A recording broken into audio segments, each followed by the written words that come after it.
तैत्तिरीय उपनिषद। भृगुवल्ली भृगुवारुणी अपने पिता देव वरुण के पास गए और बोले, हे भगवान, मुझे ब्रह्म का उपदेश करिए।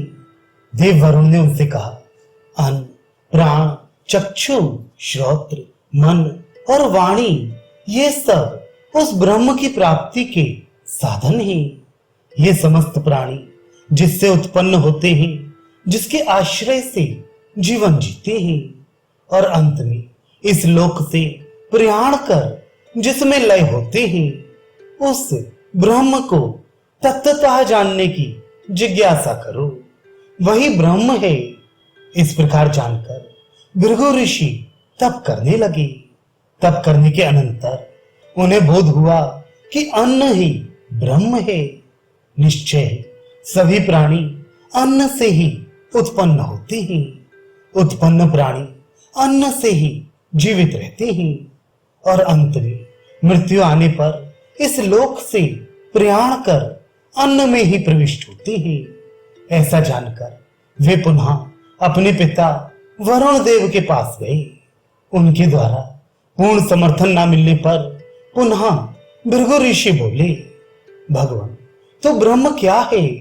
ब्रह्म का बोध कराएं।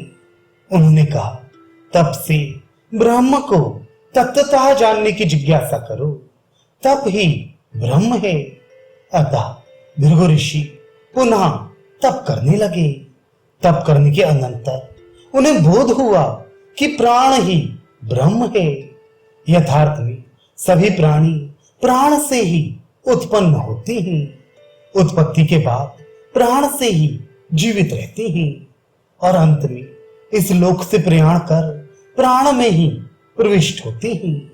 इस प्रकार जानकर वे पुनः अपने पिता वरुण देव के पास गए। उनके द्वारा पूर्ण समर्थन न मिलने पर पुनः भृगु ऋषि बोले, भगवान, ब्रह्म तत्वता क्या है? उसका बोध कराएं।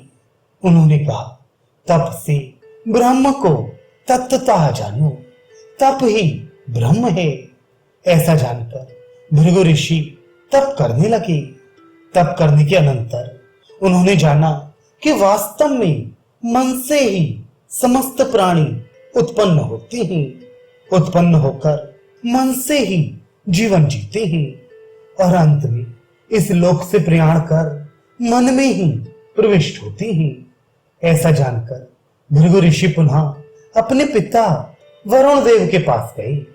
अपनी ज्ञान बोध का पूर्ण समर्थन न मिलने पर पुनः कहा, भगवान, यथार्थ में ब्रह्म क्या है? उसका बोध कराएं।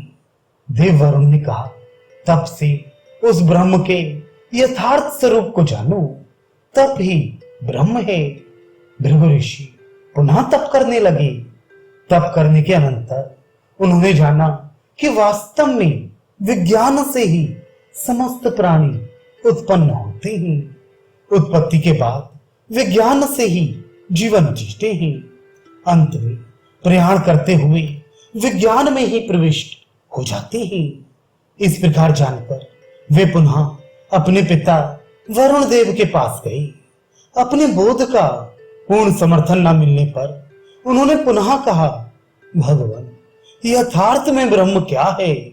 उसका बोध कराएं। देव वरुण ने कहा, तप से उस ब्रह्म को तत्वतः जानो, तप ही ब्रह्म है। भृगु ऋषि पुनः तप करने लगे। तप करने के अनंतर उन्होंने जाना कि आनंद ही ब्रह्म है। वास्तव में आनंद से ही समस्त प्राणी उत्पन्न होते हैं। उत्पत्ति के बाद आनंद से ही जीवन जीते हैं और अंत में आनंद में ही प्रविष्ट होते हैं। इस प्रकार भृगु ऋषि ब्रह्म ज्ञान से पूर्ण हुए।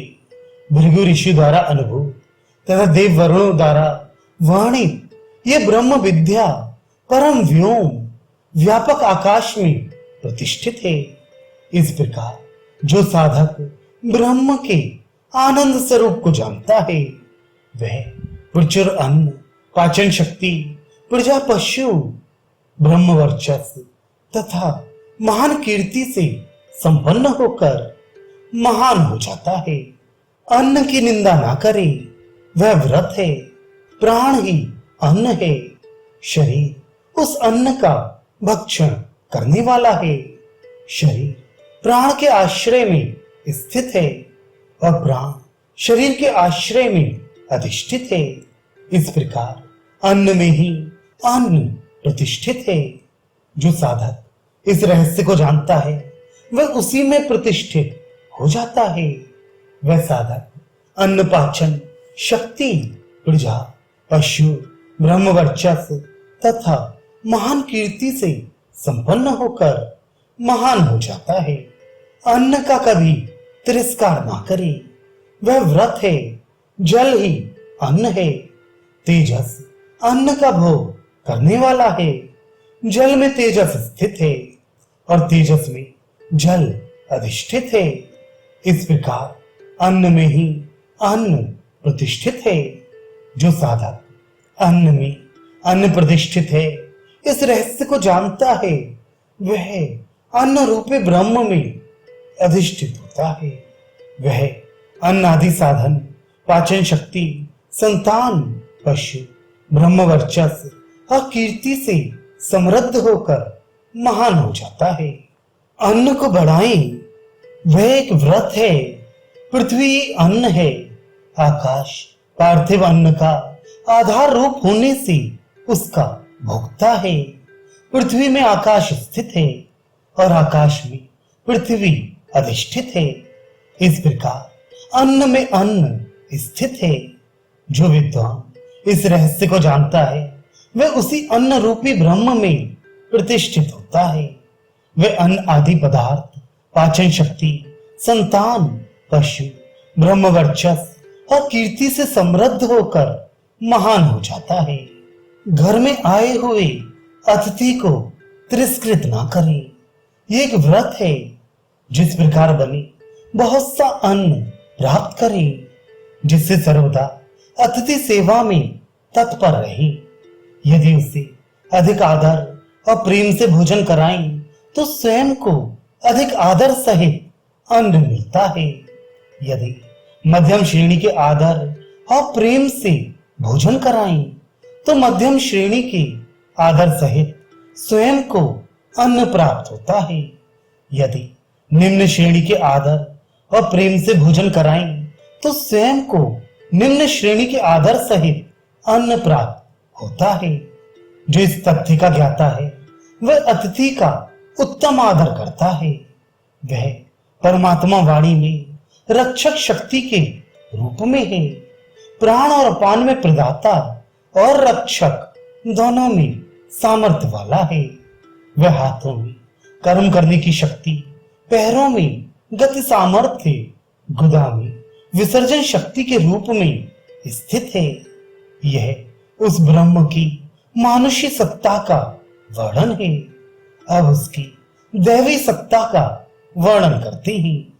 वह वृष्टि में तृप्ति है, बिजली में शक्ति है, पशुओं में यश, ग्रह नक्षत्रों में ज्योत, उपस्थ में प्रजनन सामर्थ्य, वीर्य और आनंद रूप में सन्निहित है। वह आकाश में व्यापक विश्व प्रत्यक्ष जगत रूप में स्थित है। वह परमात्मा सबका आधार रूप है। ऐसा मानकर उपासना करने वाला सबको आधार देने वाला बन जाता है। वह सबसे महान है। ऐसा मानकर उपासना करने वाला महान बन जाता है। वह मन है। ऐसा मानकर उपासना करने वाला मननशील होता है। वह नमन योग्य है। ऐसा मानने वाले उपासक के लिए संपूर्ण कामनाएं नत होती हैं। वह ब्रह्म है। ऐसा मानकर उपासना करने वाला ब्रह्ममय हो जाता है। वह परिमर अर्थात जिसमें विद्युत, वृष्टि, चंद्रमा, आदित्य और अग्नि ये 5 देवता अस्त होते हैं। आकाश मृत्यु नियामक देव हैं। ऐसा मानकर उपासना करने वाले के विदेशी शत्रु समाप्त हो जाते हैं। उसका अप्रिय चाहने वाले बंधु भी नष्ट हो जाते हैं। जो इस मनुष्य में है वह सूर्य में भी है। जो साधक इस प्रकार दोनों में एकत्व को जानता है वह इस लोक से प्रयाण कर अन्नमय आत्मा को प्राप्त होता है, पुनः प्राणमय आत्मा को प्राप्त होता है, पुनः मनोमय आत्मा, फिर विज्ञानमय आत्मा को प्राप्त होता है, पुनः वह आनंदमय आत्मा को प्राप्त होता है। आनंदमय आत्मा को प्राप्त होकर वे इच्छित भोग और रूप को प्राप्त करता है, फिर साम गायन करता हुआ सब लोकों में विचरण करता है। आश्चर्य आश्चर्य आश्चर्य, मैं आत्म तत्व ही अन्न हूं।